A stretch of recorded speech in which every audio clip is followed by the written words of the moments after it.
छत्रपती संभाजीनगर महानगरपालिकेच्या 29 प्रभागात उद्या मतदान होत आहे आणि त्या मतदानासाठी प्रशासकीय यंत्रणा आता कामाला लागलेली आहे। आज संध्याकाळपर्यंत प्रत्येक मतदान केंद्रावर मतदान प्रतिनिधी आणि साहित्य त्याचबरोबर ईव्हीएम मशीन पोहोचण्याचं काम सध्या सुरू आहे। छत्रपती संभाजीनगर शहरातील 29 प्रभागातल्या 115 जागांसाठी म्हणजे नगरसेवकांसाठी ही निवडणूक होत आहे।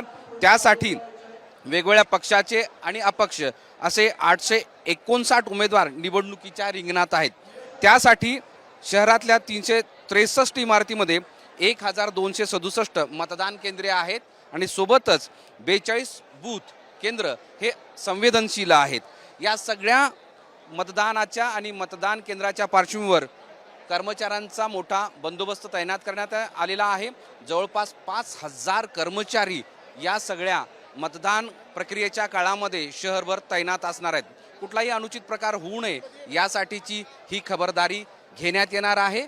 आत्ता आपण जे पाहतोय ते शहरातल्या 4 पैकी एका केंद्रावर या मतदान यंत्राचं साहित्याचं वाटप केलं जात आहे।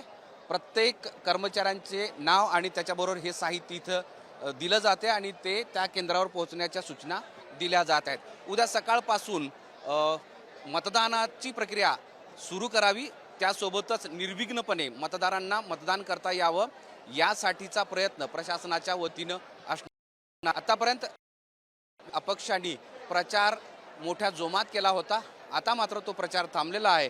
आता प्रशासकीय यंत्रणेनं आपलं काम जोमात सुरू केलेलं आहे।